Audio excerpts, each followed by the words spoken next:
Thank you all for coming. This event was put on by Cal Students for Justice in Palestine.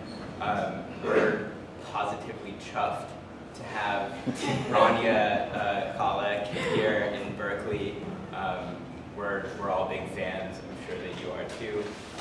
If you don't know, Rania is a very well-respected independent journalist whose work has appeared in, among others, the Electronic Intifada, The Nation, AlterNet, Truthout, Salon, and tonight her presentation is Palestine, a Laboratory for Global Repression. Her work covers not only Palestine, Israel, but also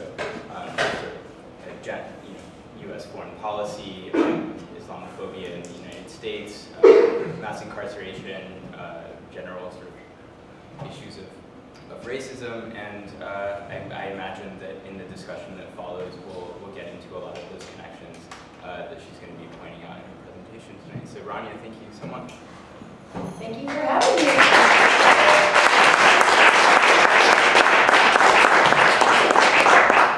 So I'm really excited to be here.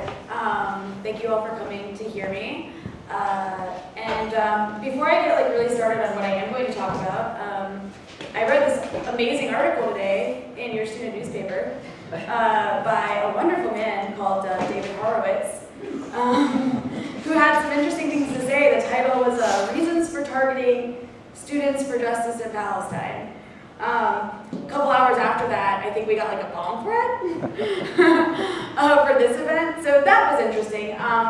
But I did find it kind of funny that your student newspaper printed an opinion column by a man who is best known for being a hardcore Islamophobe who basically funds the Islamophobic outlets that were cited in the manifesto of the Norway mass murderer Anders Breivik, and who also is a slavery apologist. And I actually pulled up, people always hear that, but they never know what he said. I just want to real quick read what he said about slavery. So, this is what your student newspaper, this is the man whose opinion they're printing. He asks, what about the debt blacks owe to America? He's talking about reparations. And he says, slavery existed for thousands of years before the Atlantic slave trade was born. But in the thousands of years of its existence, there never was an anti-slavery movement until white Christian Englishmen and Americans created one. If not for the anti-slavery attitudes and military power of white Englishmen and Americans, the slave trade would not have been brought to an end. If not for the sacrifices of white soldiers and the white American president who gave his life to sign the Emancipation Proclamation, blacks in America would still be slaves. And he goes on to talk about how wonderful blacks have it in America because Africa is apparently terrible. And then he asks, where is the gratitude of black America and its leader for those gifts? So yeah, he's a hardcore Islamophobe. He's also super, super racist. And his work and the money he funnels to Islamophobes like Robert Spencer, Pamela Geller, incite mass murderers to kill 76 people in Norway. So yeah, I just wanted to know that I find it very interesting that your student newspaper is spreading this man's message. And I'm sorry for that. But he's also sort of at the intersection of Zionism and Islamophobia. A lot of the Islamophobia in this country has kind of migrated here in a way from Israeli rhetoric and has been stoked by really right-wing neoconservatives who are very hardcore Hudnig Netanyahu supporters and even further right-wing. And so that kind of actually plays into what I'm about to talk about, which is the fact that, obviously we all, I think here, probably know that Palestine is the site of grave human rights violations by Israel. But it's about more than just Palestine, because what Israel does to Palestinians has far-reaching consequences that impact every corner of the globe. On top of being occupied and colonized territory, Palestine is Israel's personal laboratory to test and refine and showcase methods and weapons of domination and control. And Israel's military leaders are not shy about this. Last summer, as Gaza was being mercilessly bombed, the head of the Israeli Army's Technology and Logistics Division said this to a German newspaper. He said, if I develop a product and want to test it in the field, I only have to go 5 or 10 kilometers from my base and I can look and see what is happening with the equipment. I get feedback, so it makes the development process faster and much more efficient. So, easy access to a captive and disenfranchised Palestinian population to experiment on has basically given rise to this booming homeland security industry in Israel that repackages occupation-style repression for use on other marginalized populations around the world. And then Israeli weapons manufacturers can then market their products as, battle-tested and combat-proven. And these are like coveted labels in the international arms trade. There's like sort of like the grade A seal of approval. And this arrangement has been especially lucrative for Israel in the post-9/11 era. Since 2002, Israeli arms sales have risen from $2 billion to $7 billion annually. So Israel is a country that's the size of like New Jersey, relatively speaking, and it now ranks among like the world's top 10 arms exporters. So that's pretty huge. And those weapons are increasingly being exported to developing countries in Latin America, Africa, and Asia. And just to give you an idea of like how far Israel's reach goes, these are the places that Palestinian tested weapons ended up between 2011 and 2012. This is a great graphic that was made by the Israeli newspaper Haaretz. And then this is in 2013, just where Israel's weapons are going. And again, like, these are things that have all been tested and battle-proven on Palestinians. So before I speak a little bit more about the whole laboratory arrangement, it's important to note that this is not why Israel occupies Palestine. It's not so that they can use it as a laboratory for weapons. It's because Israel is a settler colonial state. Its creation was precipitated by the premeditated ethnic cleansing of 750,000 indigenous Palestinians by Zionist militias in 1948. And Israel has spent every single day since then trying to consolidate its demographically engineered Jewish majority, and that requires tremendous levels of violence. That's why Israel's continued existence and expansion as a majority Jewish state, an area that's historically not majority Jewish, where Palestinians do still live. It requires the ongoing removal and containment and exclusion of the remaining native inhabitants. And so that's basically what Zionism looks like in practice, is this constant ethnic cleansing that's just ongoing and incremental. And Israel's entire economy has been based around advancing this goal, so around catering to the designs of Zionism. And that's why Israel's at the cutting edge of repression technology. So it's because it's like an engine for finding new and creative ways to dispossess people and to remove them and to exclude them and to contain them into little ghettos. So in a way, like that's how Palestine has become this laboratory. And because of the obsession and the need to continue to advance Zionism, Israel is producing the tools to sustain and to really sustain and fortify inequality and racism around the globe. And I would say the most extreme example of this is Gaza, in terms of the laboratory dynamic.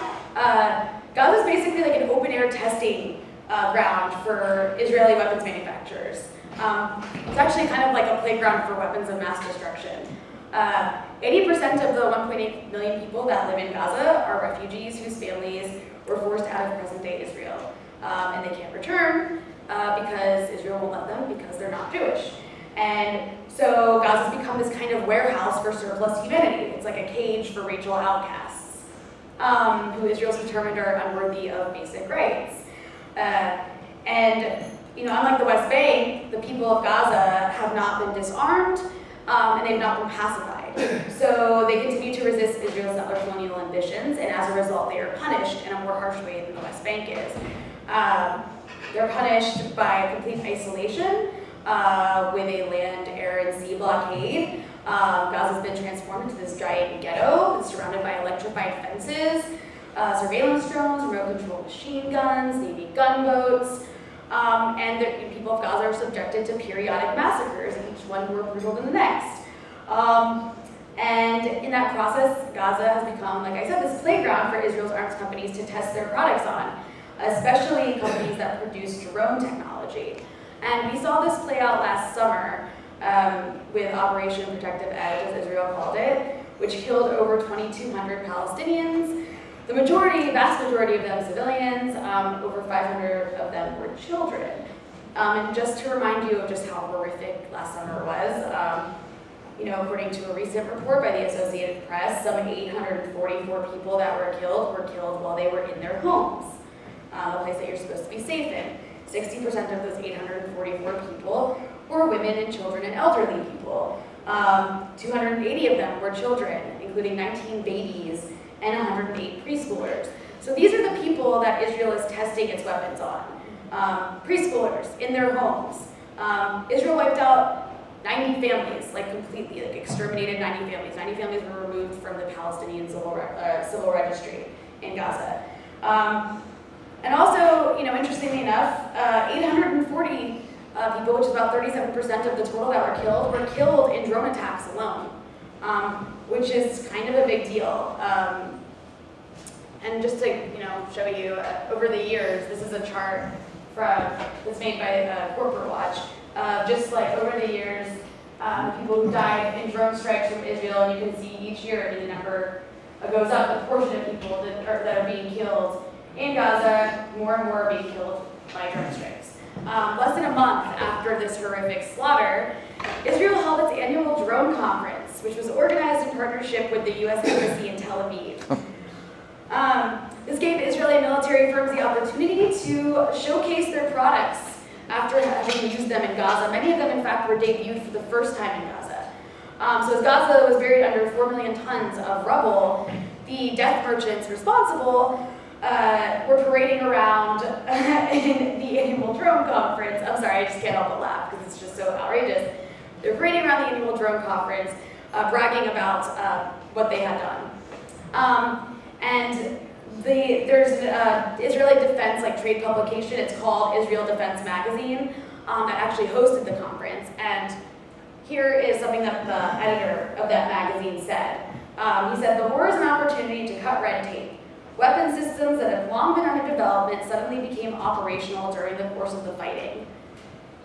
So in many ways, these sort of periodic massacres in Gaza offer an opportunity for Israeli companies to expedite the use of the products that are sometimes still in the testing phase. Now, in terms of drones, there's only 3 countries in the world that have actually used armed drones, to kill people.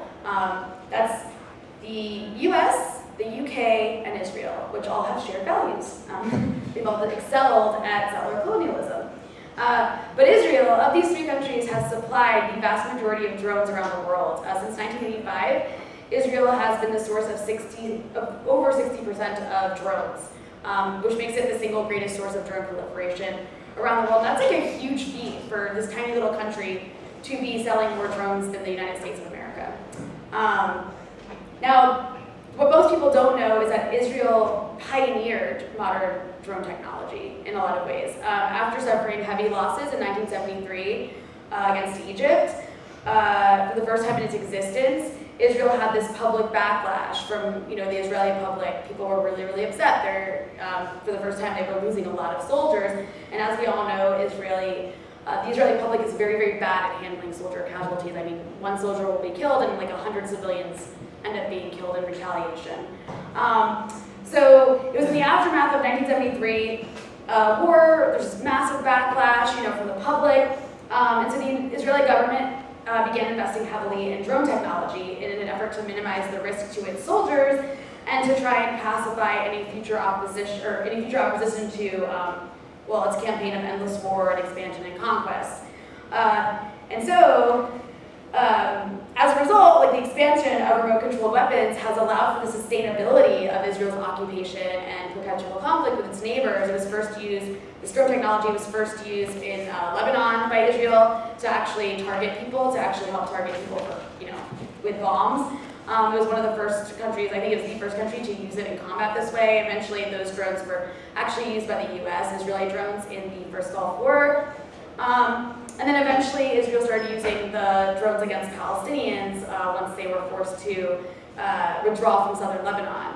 And so in a lot of ways, experimenting on its neighbors this way has not only helped pave the way for Israel to become the world's #1 drone exporter, but it's really helped pave the way for drone technology around the world because it's going everywhere. And so Israel has exported drone technology that's been tested on Palestinians to at least 50 countries. which has been fueling, like it helps fuel atrocities in a lot of ways in drones arms race in some countries. In some cases, Israel has sold its drone technology to both sides of a given conflict. That was the case with Georgia and Russia. It's also been the case with Turkey and the Kurdistan Workers' Party, which have both used Israeli drones on one another. With the permission of the United States, Israel has sold its drones to Sri Lanka, which have been used to commit atrocities against Sri Lanka's ethnic Tamil minority. Israel's drones exports to India have helped fuel an arms race with Pakistan. South Korea recently purchased the Huron drone, which is produced by Israeli aerospace industries. That drone has been deployed for surveillance and for target acquisition in Israel's wars in Lebanon and Gaza. And the Brazilian police have used Israeli drones to invade the favelas. So I mean, I could go on and on just listing where Israel's drones have gone. I think you get the idea. But I do want to focus on one particular Israeli arms maker, Elbit Systems. This is Israel's premier drone maker. It's its largest developer of military technology and supplies about 85% of the drones used by the Israeli army. But 75% of Elbit's market is outside Israel. So it's, I mean, when it's making its weapons, it's, you know, many of those weapons end up being exported abroad. And 3 weeks into the Gaza slaughter last summer, Elbit's stock jumped to the highest level it had been since 2010. This was driven by speculation of an increasing demand for Elbit's products from governments around the world, who I guess speculators thought would be impressed by the company's blitz of performance in Gaza. In particular, I mean, the main drone that Israel uses is the Hermes 450, which is made by Elbit. And it's been used a lot in the Gaza Strip. And just to give you like an idea of the way Israeli companies market their products, this is a brochure. This is the brochure for the Hermes 450 drone. And as you can see, it's marketed as having fought terror for over a decade, and it's marketed as combat proven. So this drone is outfitted to carry 2 medium-sized missiles, 2 medium-range missiles. According to human rights investigators, this drone has been used by Israel to deliberately target civilians in Gaza in 2008-2009 in Operation Cast Lead, which killed 1,400 Palestinians, many of them civilians, including 400 children.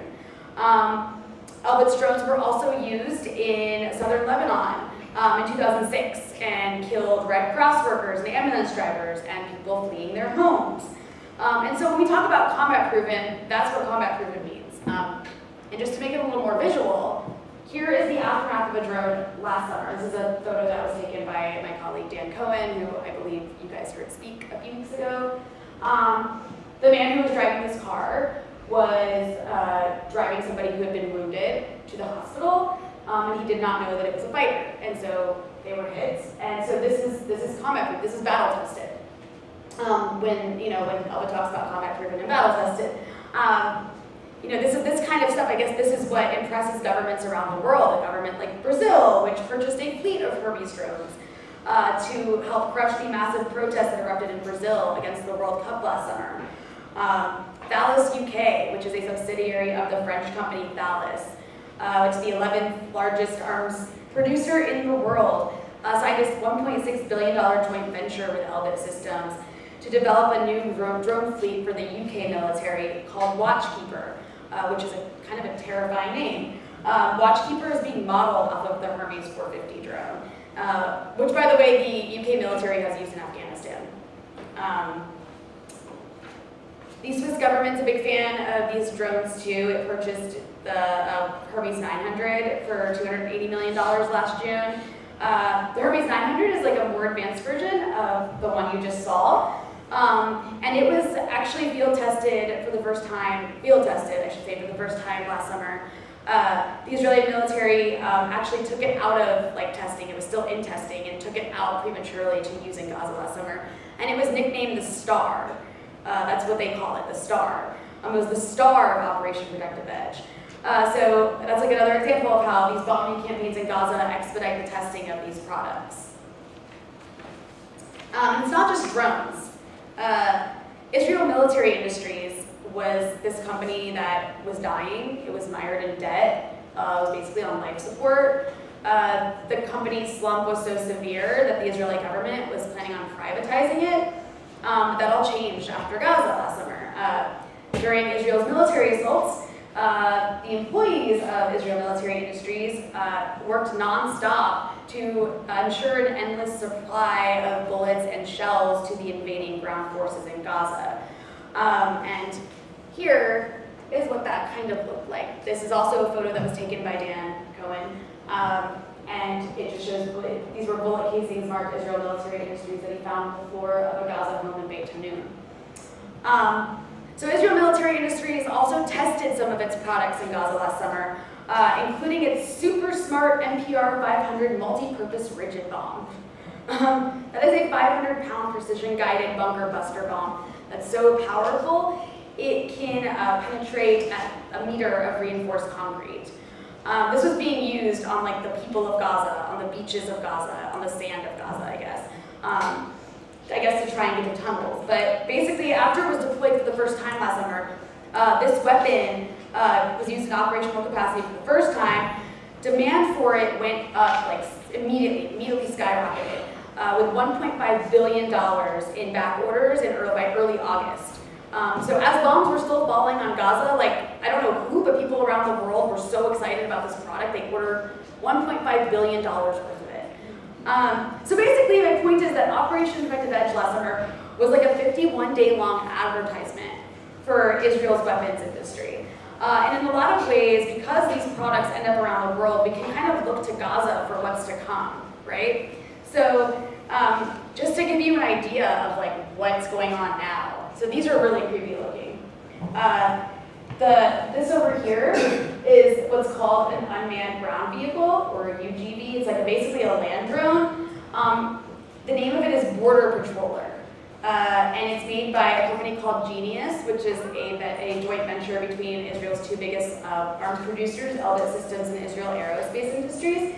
And this is what's deployed on the border of Gaza to help fortify it, along with the electrified fences as like an extra layer of protection from the demographic threat that exists in Gaza. It can be armed with remote-controlled weapons. It has all kinds of fun surveillance technology on it. And it's completely unmanned. It's completely remote controlled. This one over here is basically a boat drone. It's made by Rafael Advanced Systems. It's called the Protector. And it has played a major role in helping to keep Gaza fishermen from, from basically making a living. And it can also be, it's also got remote-controlled arms and all kinds of surveillance technology on it as well. So basically, Gaza is like surrounded by drone technology, and at some point, I mean, this kind of stuff is being marketed to the rest of the world. There is a lot of money that's being invested in unmanned unmanned sea and ground vehicles. And so this is sort of like a window into a possible really dystopian kind of future that isn't too far away. And speaking of borders, the borders of Gaza are sort of the world's #1 primary laboratory, but another laboratory that exists in a similar way when it comes to borders is our own border, the US-Mexico border, which kind of functions like a laboratory for the US military and technology firms to also test and refine and showcase their products for immigration control. In the past year, that market has opened up to foreign security companies, and one of the companies that has been able to procure a contract from the Department of Homeland Security is Elbit Systems.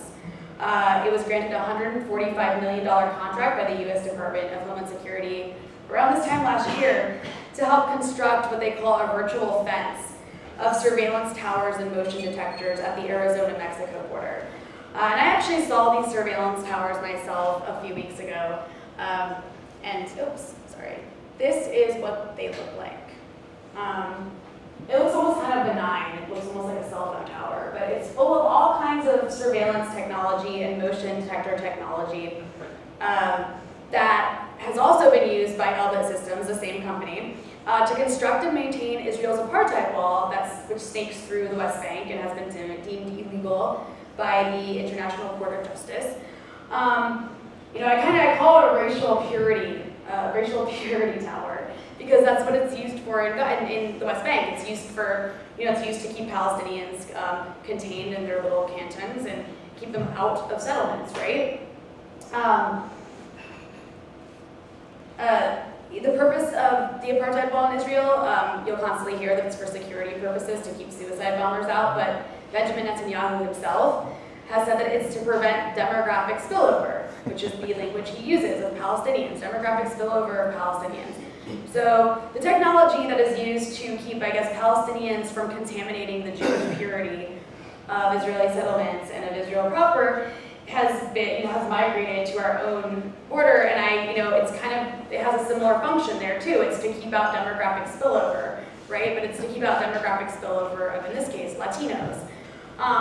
And this is just one example of how Israeli companies and Israeli technology that's used around the borders of Palestinian ghettos is being used as well to help fortify the borders of Fortress Europe and Fortress America.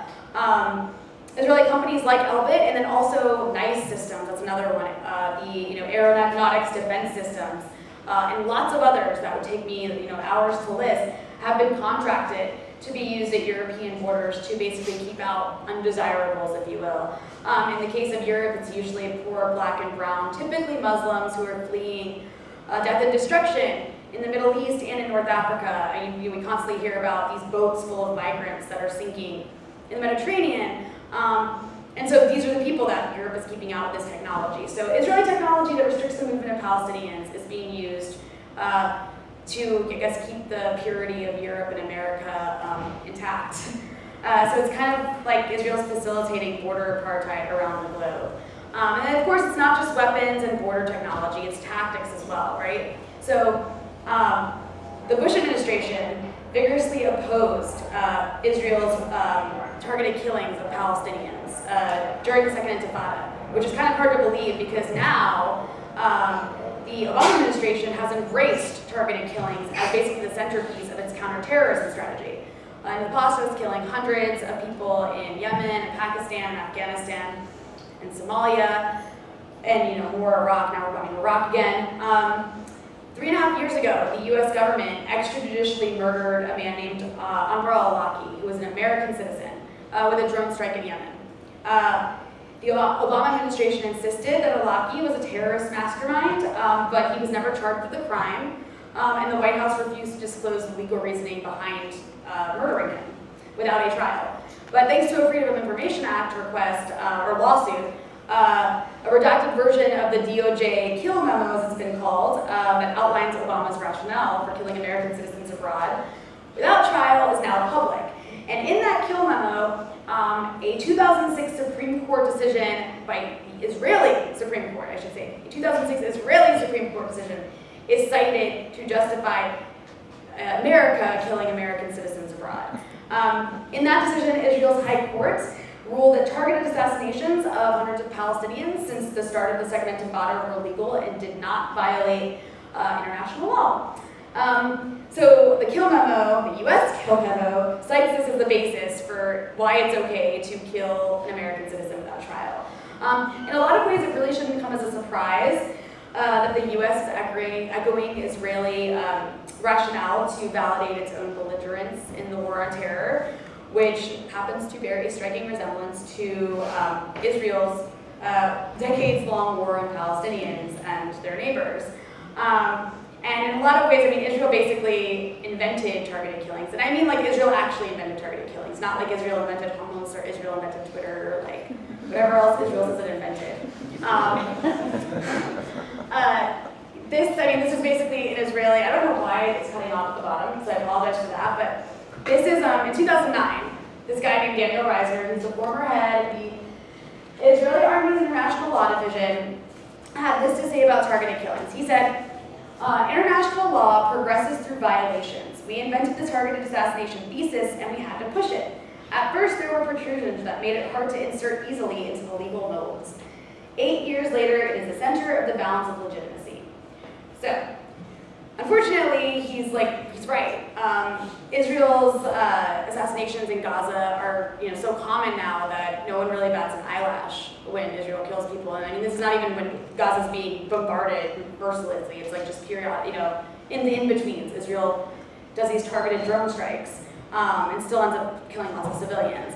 And the same is true for our drone strikes in Yemen and Pakistan and wherever else we're killing people with sky robots. I mean, it's what began as like this Israeli method to suppress Palestinian resistance to its settler colonial tactics has basically been adopted by the United States and is now being used to kill people, in an area in much larger territory, with a population of hundreds of millions, including American citizens and lots of non-American citizens who also matter just as much.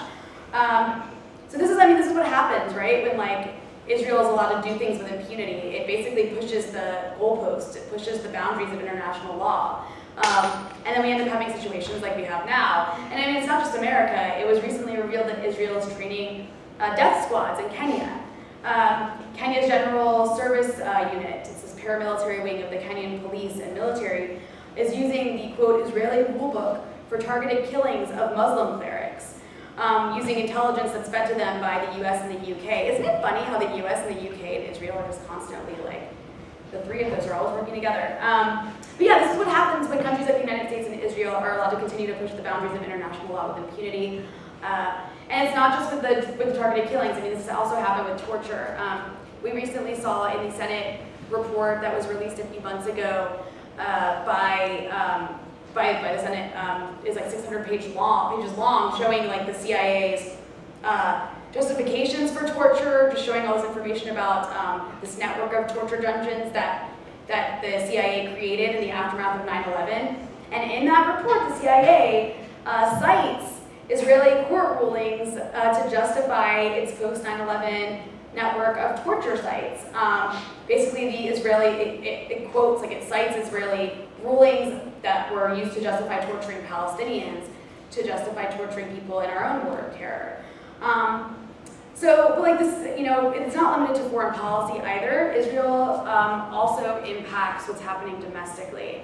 And that's in the case of US police departments. Under the cover of counterterrorism training, nearly every major police agency in the United States has traveled to Israel for lessons in occupation enforcement, in crowd control, in media spin. And this is my favorite, they go to Israel to learn about Islamic fundamentalism. Israeli forces and US police departments are so entangled with one another. The NYPD has a branch in Israel.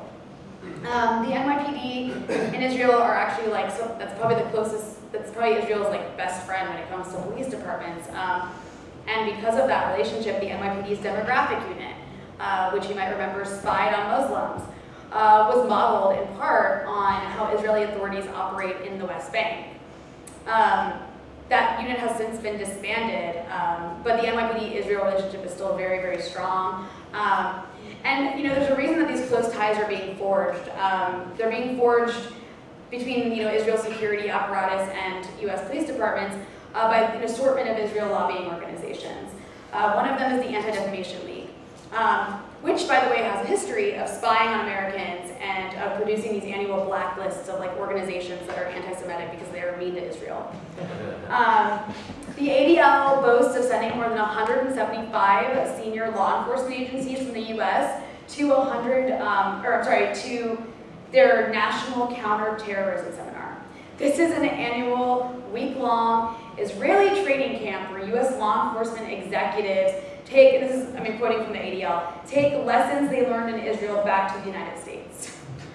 Another one of these organizations is the Jewish Institute for National Security Affairs, or JINSA, which is this neoconservative think tank that operates out of DC and is really belligerently right-wing in favor of Likud politics.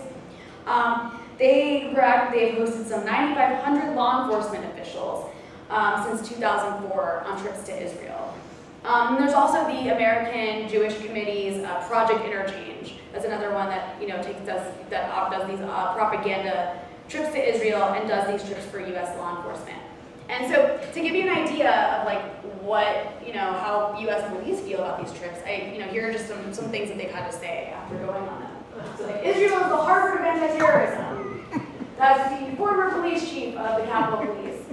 No experience in my life has made more of an impact on doing my job than going to Israel. That's the chief of the DC Metropolitan Police Department. I will take many lessons I learned back to Los Angeles.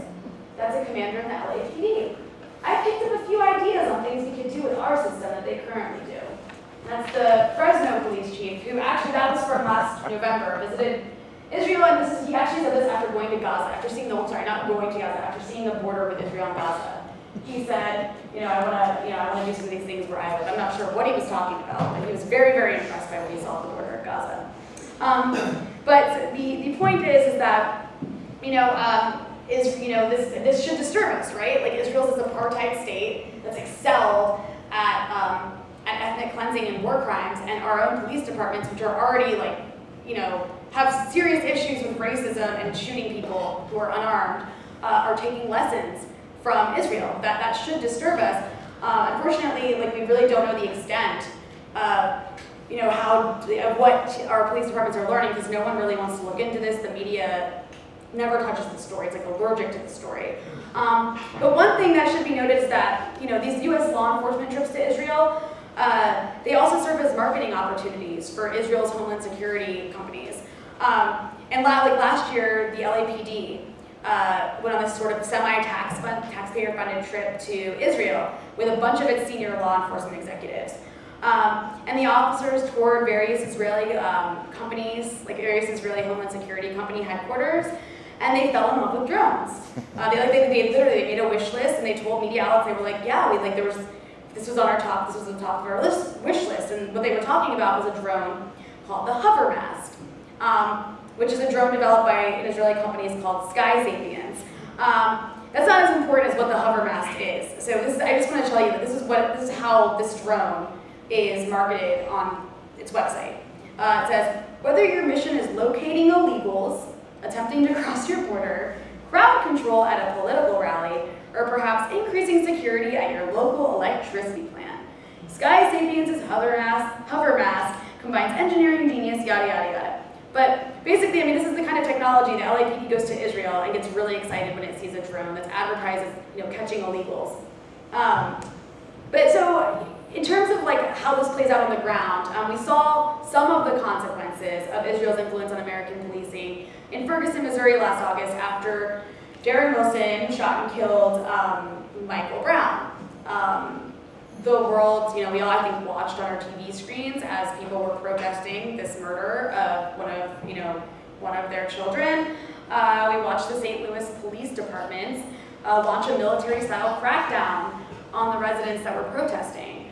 I remember seeing dystopian scenes of paramilitary units in camouflage rampaging down the streets of Ferguson, pointing, assault rifles at unarmed residents and shooting tear gas into people's yards. And the residents on the ground began to liken the conditions in Ferguson to Israel's military occupation of Palestine. And also Palestinians were tweeting out advice to people in Ferguson on how to deal with tear gas, which is something that they experience on a daily basis. And it was the same tear gas made by Combined Systems Inc., which is the tear gas company that we all know and love that operates out of Jamestown, Pennsylvania. So at least two of the law enforcement agencies that were operating in Ferguson received some training in Israel. In 2011, the former St. Louis County Police Department chief attended the ADL's National Counterterrorism Seminar in Israel, which I mentioned. And the former St. Louis City Police Department police chief is also somebody who traveled to Israel as part of JINSA's conference in 2008. So when I visited, I actually went to St. Louis. I went to Ferguson in October when protests were still happening regularly. And I watched these police departments. they were out of control. It's actually kind of like nothing I've ever seen before, in the US at least. They were just indiscriminately macing people. If 12 black people gathered in one place and chanted, lines and lines of riot police would just show up out of nowhere and start macing, just filling the air with mace and getting their batons out. Sometimes people would get beat. And so, and it was really shocking for me to see this, but it was also really interesting because there was this sort of growing, movement of Palestinians that were there too, and pro-Palestine solidarity people were involved in these protests as well. And it was sort of the first time I saw in action where the oppressed are coming together because they're starting to notice that the oppressed are working together. And that was like really exciting to see, despite all the mace, you know, and batons. But you know, at the same time, it's like the scope of Israel's influence in U.S. law enforcement remains virtually ignored by the media, despite the troubling implications of emulating an apartheid regime. But you know, I just want to note that like the culture of racism and impunity that has long plagued American policing in this country is deadly enough, right? We don't need to be adding like Israeli-style repression to this already dangerous mix.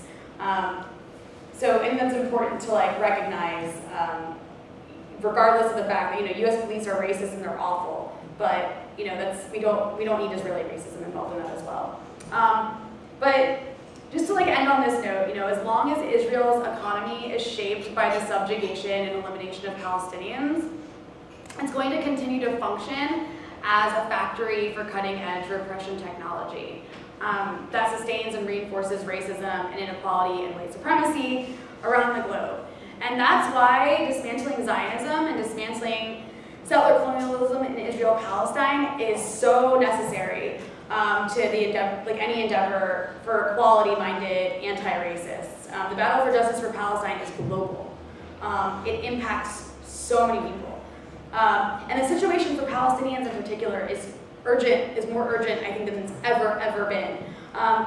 We all watched, you know, Israel had its elections recently and elected again, you know, it's probably its most right-wing government in its history. Its government's increasingly made up of these sort of fascist, really cruel and sadistic type people, to the point where Israeli leaders are perfectly comfortable making genocidal statements, right? Like last summer, before Gaza was being bombed, you had Ayelet Shaked, an Israeli lawmaker who is like this rising star in the Jewish Home Party, call for the slaughter of Palestinian mothers in their beds to prevent them from birthing little snakes. That is the language she used. This is a leader in Israel. This is a political leader in like the parliament who's making that kind of statement. And there's no backlash. There's no backlash. She gets more popular. There's especially no backlash from our own country, which is supplying people like her with weapons, right? That's terrifying. This is the language of genocide. On the eve of the ground invasion of Gaza last summer, Ofer Winter, the commander of the Gravati Brigade, he informed his troops that they were fighting a Jewish holy war against the blasphemers of Gaza. This is the man who's actually the one who's really carrying out all these weapons I just talked about. He used them. His troops used them in Gaza as a part of a holy war. This is very disturbing, and this is very scary, and it should really like instill in us a sense of urgency about this issue, because it's continuing to get worse in terms of where the Israeli government is headed in its treatment of Palestinians. So I guess my point is that, you know, you guys are sort of the answer to that. What you're doing here, the SJPs all across the country are doing with intensifying BDS, which is so necessary, but also with like making these coalitions and forming these coalitions with other groups. Like I noticed, which is really exciting, I noticed on campuses across the country, the Black student unions are constantly involved in BDS and what SJP is doing, because they have similar interests. They have they're fighting in a lot of ways a similar system. It's the same system, and it's a system that's working together. I noticed it with Latino organizations, especially near the border, are increasingly interested in what's happening in Palestine. When I visited the border, I actually met these middle schoolers who go to a school in Nogales, Arizona, which is this indigenous Mexican town that's bisected by the border wall that we built there. And so one side of Nogales is America, and the other side is Mexico. But like people have family members that you can't like see each other anymore, or they can't like meet anymore because there's a wall between them. It's like someone coming into your neighborhood and building a wall on your street. It's very bizarre and weird and unnatural.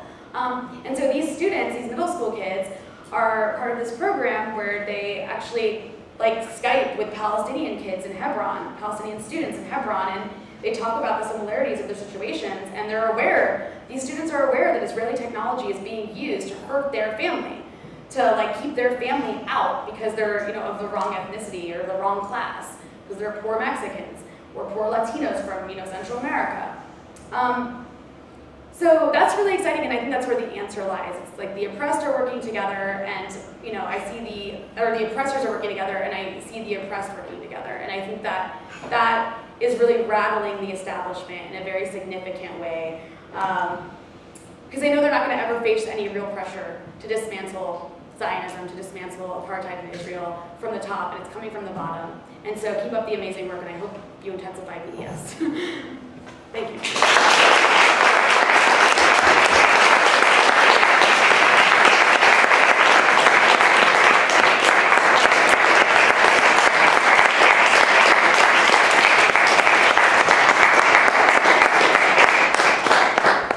So yeah, we'll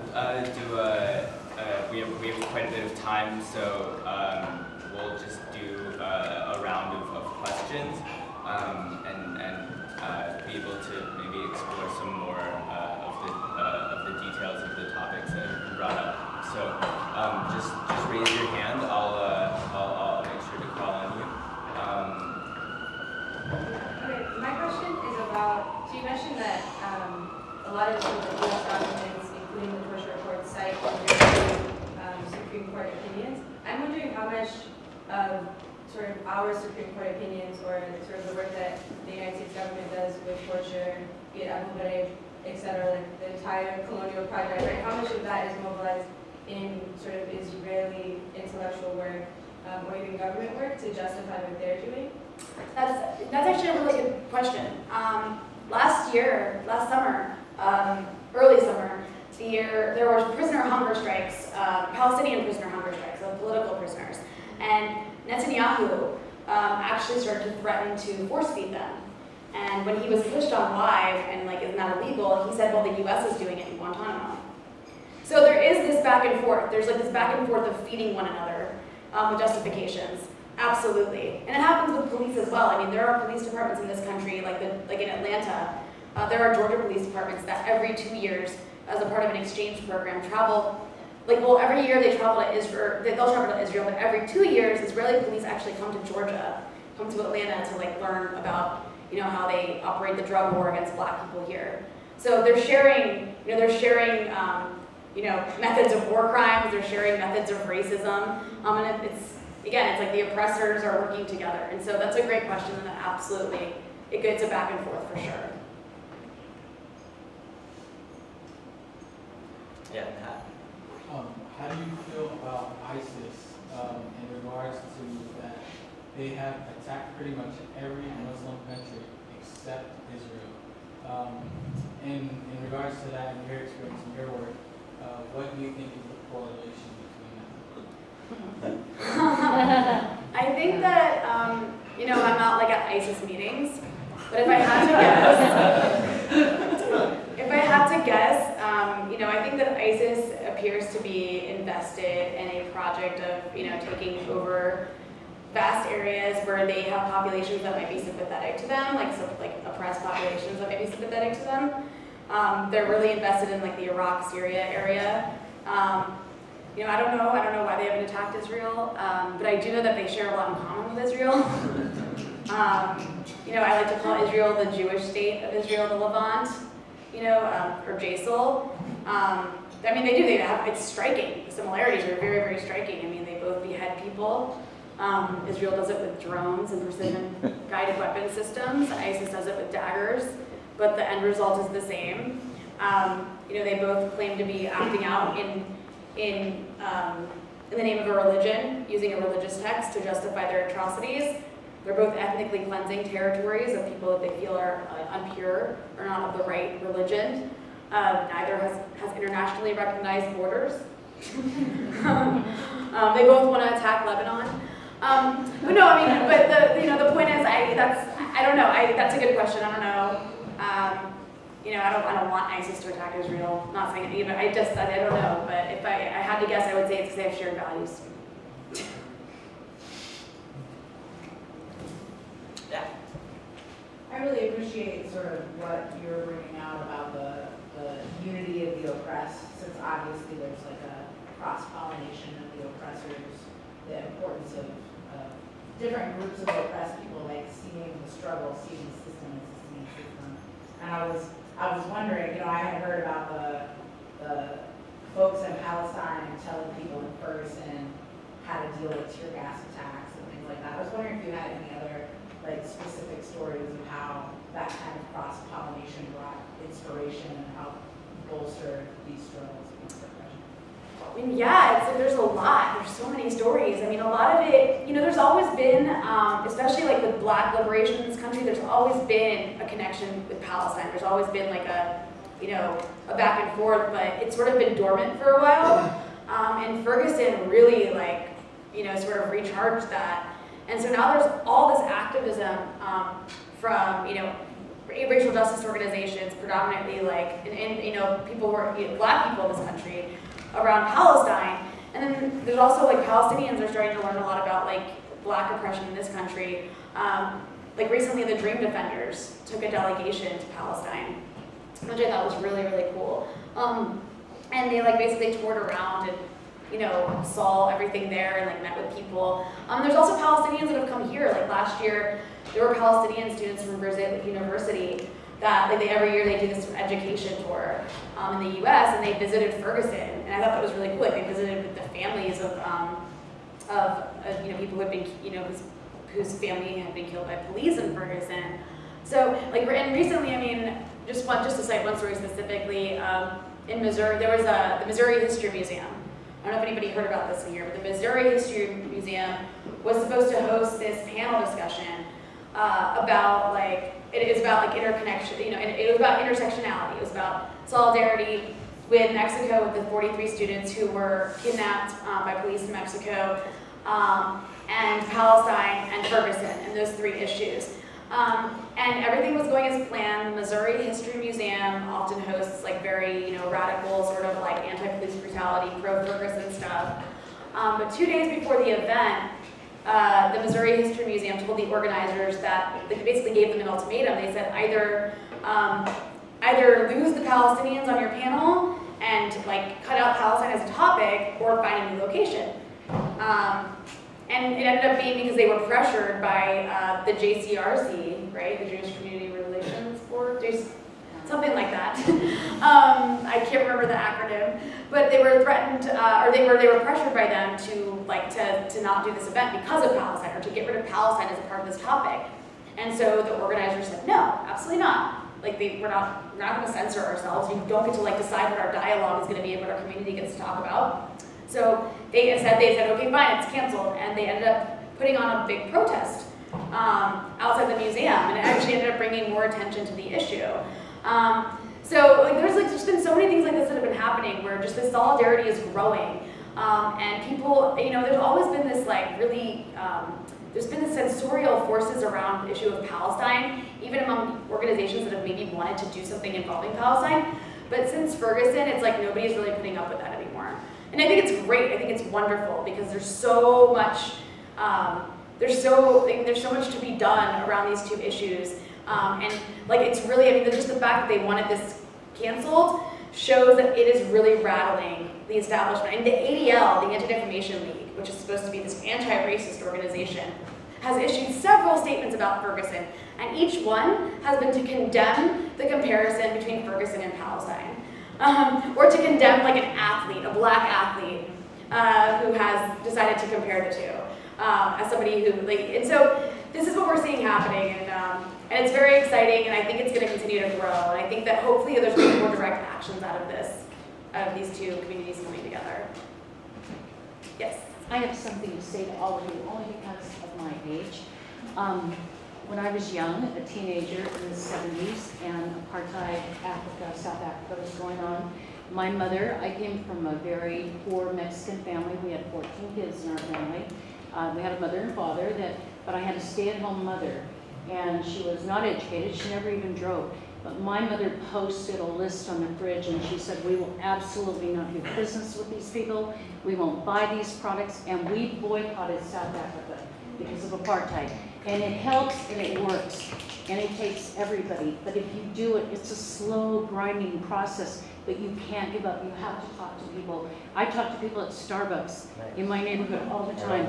I've turned away so many people because of Howard Schultz. Howard Schultz is a big Zionist And in fact, he was given the Silver 75th Zionist Award for all that he does for the Zionists. So Howard Schultz and all this conversation he tried to make over race when they were writing on the cups is a bunch of bullshit, pardon me, because he's a big racist. Okay, I had to say that. Don't lose hope. I'm 68. I saw it happen with South Africa, and we can defeat this Zionism and all this with BDS. It does work. They are sweating bullets right now. They're trying to suppress the BDS movement. They're trying to shut us down. But we're Americans, and they will not shut us down. We won't be silent. The other thing I want to say is this. I'm obsessed with seeing Palestine get their freedom. I am obsessed with seeing Israel being called in for war crimes and holding them responsible. But I'm very frustrated over all the work that we do to see Hamas and Fatah not getting together and uniting. And it's the worst thing because in strength in numbers, it's so important. Do you see any prospect of this coming together? Because this infighting is not helping the situation. Well, I mean, the infighting is something that is definitely like it's provoked by Israel, right? But it's like Fatah has been co-opted. I mean, it basically runs the Palestinian Authority, and it's been co-opted as a subcontractor of the occupation. And so it's really difficult, that has to be dismantled really before I think the leadership can come together. I don't think we should be looking at leadership, especially fractured leadership. That doesn't necessarily, especially with Fatah, doesn't necessarily represent Palestinians for answers. I think that we should be looking at Palestinian civil society. And Palestinian civil society is unequivocally calling for BDS, unequivocally in favor of BDS, and that's what they're asking us to do.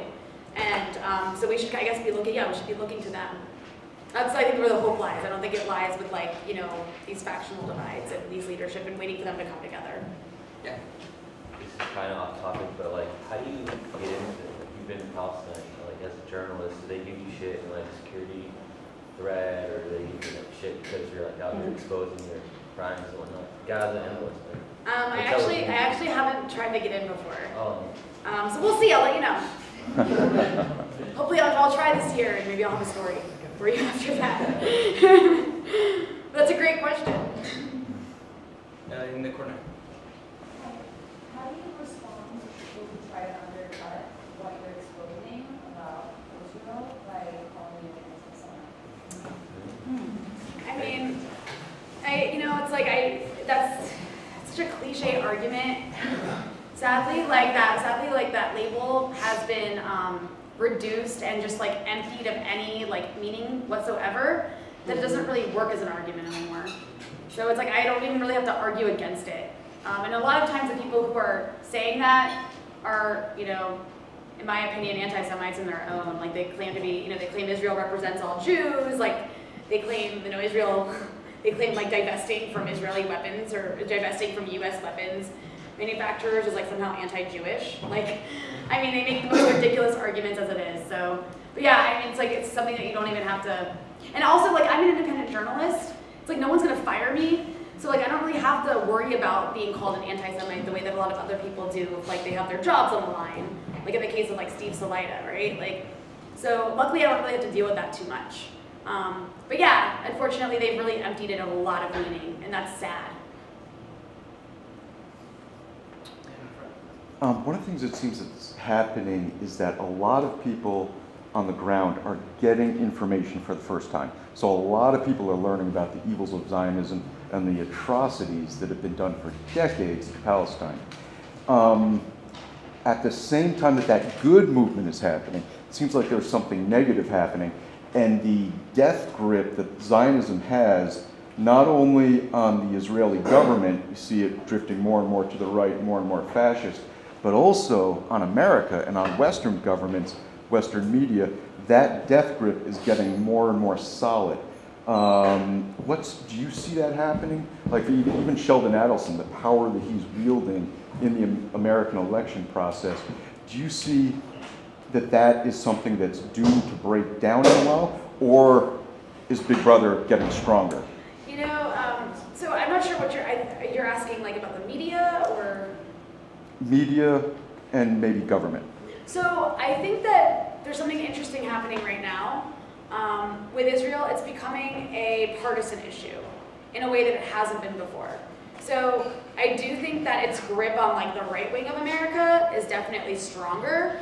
But I think, I mean, even if you look at polls of Democrats and liberals in this country, they're moving away, I mean, slowly but surely, they are moving away from Israel, you know, from being pro-Israel, if you will, especially young people and people of color in this country, which are, you know, people of color, a rising demographic, Latinos in particular, which is why Israeli lobbying organizations are actually going out of their way to court Latinos and to try and sort of like co-opt them as, you know, a part of, you know, pro-Israel politics.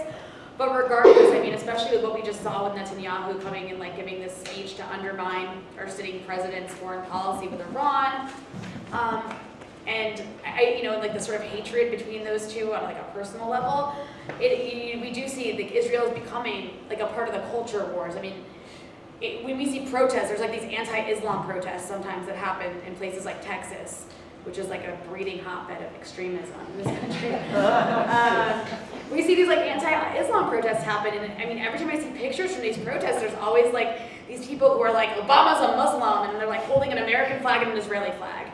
But I think it's like a sign. I think it's a sign that Israel, it's like, you know, Israel, especially not just in America, in Europe too. I mean, Israel's becoming so right-wing and so belligerent, explicitly belligerent, that it's aligning, like, I mean, it's aligning itself, as leadership aligns itself with like the far right wing in every country.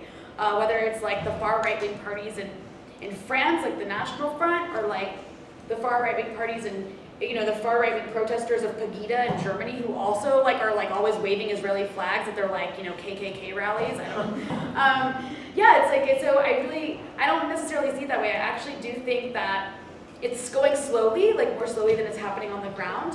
But because Israel's becoming so belligerent and becoming such a part of this like messianic kind of politics around, you know, like right-wing Christianity and right-wing Zionism, it's becoming, it's really like repelling people, like liberals even, repelling liberals and Democrats in this country. And so I think we're going to see more of that, hopefully more of that. It's like a good thing in a lot of ways, as, you know, time goes on. In the front. Yeah, I just like maybe a couple comments and a question that sort of tie together. Like, so, I mean, I already told you this, but just kind of put this out there. Like, when I was in Guantanamo like 2 years ago, they put one way so they control press, some journalists too. So like, they put us in this area called Camp Justice. So just think about the, you know, justice in Guantanamo. But this area called Camp Justice, where journalists sleep in these big tents, usually like kind of type of tents that like usually soldiers sleep in bases, and it's blocked off by checkpoints armed by usually military police, armed with like M16s, and they're not quite the nicest people. But anyway, I was taking and you know they kind of limit like what kind of picture you can take. So I took one shot of like, it was sort of like one of the I guess sort of like the command buildings, and like sort of like fencing and whatnot, like. And I put it on Facebook, and my friend who's Palestinian, he saw that image, he's like, that looks like the West Bank. And I think, you know, just hearing him, I mean, say that, I think he's right. I haven't been to Palestine, but I imagine from the image that I've seen of Palestine, a very reminiscent of Guantanamo, to kind of add on to your point about the shared values, like one thing that kind of gets forgotten in the discourse about Guantanamo, it's not just a prison. Like the base, it's a huge military base. It's the size of San Francisco, literally, land and sea-wise. And it's been there for over 100 years, and it was there after the Spanish-American War when the U.S. colonized Cuba. And the Cubans, you know, they're not really happy with the U.S. being there, but the treaty makes it so that like the U.S. will sort of stay kind of like in perpetuity, Yeah. in a way. There's some details, but basically like the U.S. is still there. But basically the imagery of Guantanamo, like the kind of imagery we're putting up, like, are very kind of similar. And I think like the sort of, you know, as you're saying about Israel being a laboratory for all these technologies, it is interesting to look at like the U.S. sort of settler colonial project and the imperial project with the Israeli settler colonial project, and like how those sorts of like apparatuses, like how similar they are. Because like, I think that's part of their shared relationship, that they both want to project power and oppress people for their own interests. So they have to share a note. So like they have to be like, okay, well, how are you torturing people? How are you ripping their fingernails out? How are you killing them? Okay, you're doing this. Okay, we're doing this too. Okay, well, does it work? Yeah. Okay, we'll do it too. So, and also in Guantanamo, like there is the practice of indefinite detention, which Obama has continued, basically detaining people without charge or trial. Israel, they do the same thing. They call it administrative detention. In Guantanamo, they call it law of war detention. But basically, it's just putting someone in a cage without any charge or trial at all. And then to kind of get onto like what you're saying about like the intersectionality between different communities.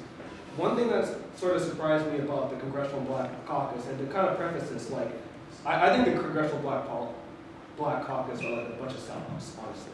Like, you know, they talk all this right about benefiting black people. Like every step of the way, they've like thrown black people under the bus. So, but it's interesting to see. Like, I think after the Israeli election, they basically switched on Israel. Beforehand, they were pretty pro-Israel, and a lot of it was because like there's this kind of thinking within black politics that like because of what black people suffered in America, we sympathize with Jews because of how they were treated, Yeah. and so henceforth we should support Israel. And so that was sort of like I think the line that like the Congressional Black Caucus was kind of walking, along with like the funding they get from like the sort of cajoling they get from groups like AIPAC. That's also a factor as well. But after Netanyahu won this recent election, like they flipped. They're much more critical of Israel, which is kind of unusual. So to get to my question, like because I've been hearing like some people like us on the left say because like Obama's chief of staff just said publicly like that we think the occupation should end, which technically that's Very controversial. right. That's so super controversial, but I mean some people make a big deal of it because like there's been like I guess some sort of like public sort of like shade between Netanyahu and Obama. Like they're not really like cool publicly, but even though the U.S. still gives them billions and billions and billions of dollars for their military. But I think with this whole like kind of Iran deal, like it seems to sort of pose, I guess, pose some issues between the U.S.'s, I guess, the Obama administration's relationship with Netanyahu. So I was wondering, because I think some people look at that and see like that, hey, like we should be a little more supportive of Obama because he's trying to do his best to challenge Israel. I think some people. So I'm kind of curious as to your thoughts in terms of like the sort of electoral politics of Israel. And whether you think that, like, with this sort of, like, I guess, somewhat public bickering between Obama and Netanyahu, like, do you see any faith in, like, with this administration, any sort of like, substantive change in American policy vis-a-vis Israel? So I think it's great that Obama doesn't like Netanyahu. I don't like Netanyahu, right? But other than his rhetoric, he's done absolutely nothing. Absolutely nothing. I mean, he's still deciding, until somebody stops signing a check to Israel, until somebody stops shielding Israel from any kind of impunity whatsoever, or for any kind of accountability whatsoever, I have no faith that they're going to do anything. I mean, I think a couple days after Obama got really mad at Netanyahu for just saying something super explicitly racist about what Arabs voting in droves. I think a couple days after that, the United States shielded Israel at the UN, vetoed like a resolution condemning like the occupation and how it treats Palestinian women. So it's like, yeah, you're not doing anything actually in your actions to change it. So until that happens, I have absolutely no faith. And I don't think there's any point, like, I'm not going to cheer Obama on just for being mad that Netanyahu was a jerk to him, I will say, though, and I will say this, I'm also really, really sick of the fact that the reason people are so angry, especially liberals in this country, they're so angry because they're angry that Netanyahu lifted the veil for a moment off of what Israel is. I mean, he said something very, very explicitly racist that resonates with people who care about civil rights in this country. That really makes people think, oh God, is that George Wallace? Like, who just said that? And that's why liberals got so angry. They also got angry because Netanyahu rejected the two-state solution. That's why they're angry. They're angry because they're invested still in this idea that there has to be a majority Jewish state. And they understand that the only way for that to happen is if there's two states, two segregated states, right? One, like a Palestinian imaginary state of like random little ghettos that are a state, right, that doesn't get a military, and Israel, which still gets to have a majority Jewish population. I mean, there was like one column after another in every major newspaper in this country of liberal Zionists crying that Netanyahu is so racist for demonizing Arab voters and saying there's too many Arab voters. And then in the next paragraph, they would say, but Netanyahu needs to understand we need a two-state solution, or else, in one state, there'll be too many Arab voters. I mean, that's essentially the argument that's taking place in this country. And like, that's not gonna change from the administration. That's essentially what Obama's upset because he needs Israel to like want a two-state solution so we can continue this charade of a peace process. And that's why all these liberal Zionists are upset. And so yeah, I don't really sympathize with any of them. I think they're all still being very racist when they, when they say we need a Jewish state, we need an ethnic state, and so I have no faith whatsoever in them. I think that everything's going to come from the bottom, and so we need to continue to push, no matter what Obama says. Sorry, I just piggyback on like this whole notion. I was in Palestine last week visiting all my family, and like my cousins were making a joke like, "Oh, your president's finally coming through for us. Like he's getting down on Netanyahu," but I told them it's all bullshit, and they know it. But it's kind of like if you have a brother or sister or cousin or sibling, like you get mad at them, right? For like a day or a week, but eventually you're gonna go back to your brother, and it's all bullshit. Well said. Questions? So I have a question about Palestine and ICC. I was just wondering if we should expect any real consequences to stem from that, or is it more just to draw attention on the subject? So that was on Palestine and the ICC. I mean, I think it's a decent endeavor for sure. I mean, I'm not personally screaming for the ICC because like I'm cynical, and it's like they really like only like to indict or go after non-white leaders who do bad things. But yeah, I mean, I think that like people, they're sure, yeah, I think it's like a totally decent, fair, good endeavor. But I just personally, I just unfortunately don't see the power structure doing anything to hold Israel accountable in the near future. But I think that they should definitely continue to try. Yeah, in the jacket. Yeah, just a quick so even if somehow they did get jurisdiction in the ICC already has jurisdiction in Afghanistan. And war crimes, torture is one of the war crimes that are covered under the ICC statute. But you see they still don't open an investigation. Even after the CIA torture report, they're not investigating torture that occurred in a country where the ICC has jurisdiction. So even if you get Palestine in, which is going to be a huge struggle, I don't think it's going to create like a golden brick road or a golden road. Yeah, kind of bouncing off that, like the U.S. has this law called the Hague Invasion Act. So basically, like the Hague, it's kind of called the Hague Invasion Act. So basically, like if any U.S. official is like held accountable in the ICC, basically U.S. can go into the Hague and like extradite them and bring them back. With a real thing. Yeah, basically, yeah. I didn't know that. Yeah, so it's like, yeah, and the U.S. is like not ratifying the Rome Statute. So, and that's like I mean, out of all the governments that committed like the crime, the U.S. is like pretty top dog when it comes to that. So it's like they can't even go after the U.S. I think that like anything that can be used to try and hold Israel accountable should certainly be pursued, absolutely. But yeah, I think a lot of these kind of systems are made by countries that are in that have all the power. So they kind of are made with loopholes, and they're meant not to help people who are being oppressed. But I certainly think they should still be pursued regardless. Like if they can be, if we can use that to try and hold people accountable, sure.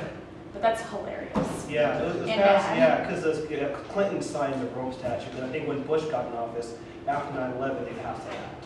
So it was around that time, like 2001. I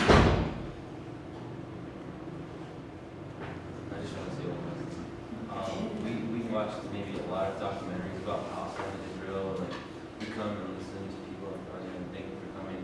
I'm mind-blown. I've been to Palestine a couple times, and like I'm learning something new like every day. And you can like go through your classes or read a book or Edward Said or Noam Chomsky, but it's never like going and like seeing it. It's insane. Like each city has like 3 doors, 3 like gates, and then they just close it in time. Like really, everything you read and listen to is like enhanced by 1,000 billion times more than you go. So if anyone wants to come in July, you guys are welcome to stay at my house. Really try to go and delete your Facebook and Gmail. And I'm not joking. Yeah. actually have a question. I think maybe it might be good to close out on. You sort of mentioned your cynicism, and a question that I get asked a lot as a Palestine solidarity activist is, like, be real for a moment. Like, what do you really think is going to happen, right? Because I know it's not for us to say what should happen, but I get asked this question a lot by people who, you know, they're not trying to gotcha me. They really want to know what I think. And so what I tell them is that I think that in, well, I don't know, 20, 30 years, a lot of people are going to be telling their kids that they supported Palestinian rights when, in fact, they were silent or they were against it. Yeah, that's right. But that's what I tell them, and I believe that on good days. On other days, another vision of the future dominates, and so I want to kind of like put that question to you and see what you think. So I think, like, I actually have a similar, I say something similar, which is that, you know, a couple decades from now, it's like Peter Beinart, and it's going to be taking credit for dismantling, and for being on the forefront of BDS. We're going to see, like, liberal Zionists are all going to be like, and they're going to get credit for it too. Like, the New York Times is going to write profiles on like how, you know, on how like Jeffrey Goldberg helped dismantle. All right, that's a bit extreme. Maybe your girls have Like Nicholas Kristof will totally take credit for sure. Thomas Friedman. Thomas Friedman, yeah, I don't know. I don't know. Maybe. But regardless, like, I do think that you're absolutely right. Like, and I really do believe, I mean, look, I do believe that in a time in the near future, like, Israel and its crazy system is going to be dismantled and there will be equal rights. I mean, that's what I hope for. I hope there will be some sort of country where everyone has equal rights and there will be some sort of, like, healing from there. But in the meantime, I guess my focus is more on just like the urgency of right now is like, I'm concerned about how many more Palestinians are gonna die. How many more Palestinians does Israel get to kill before that system ends? And that's what scares me, right? Because you have these people in power who say these insane, absurd, really scary things that are very genocidal, and we're arming them. And so that's like, yeah, where my dark thoughts go is like, oh God, what's going to happen? So yeah, I mean, I guess I hope at some point, like, there will be equal rights. It's just the getting there, like, when is it going to happen? And I think it's going to happen soon, but I think there's going to, unfortunately, I think it's going to get more violent, and people, I mean, a lot more people are going to die before it gets better. And I think that's, you know, something that I'm kind of like prepared for, because that sort of just makes sense in the situation. But it's always darkest before dawn, right? All right, well, on that note, I want to thank you all for coming, and most of all, I want to thank Rania for that amazing presentation.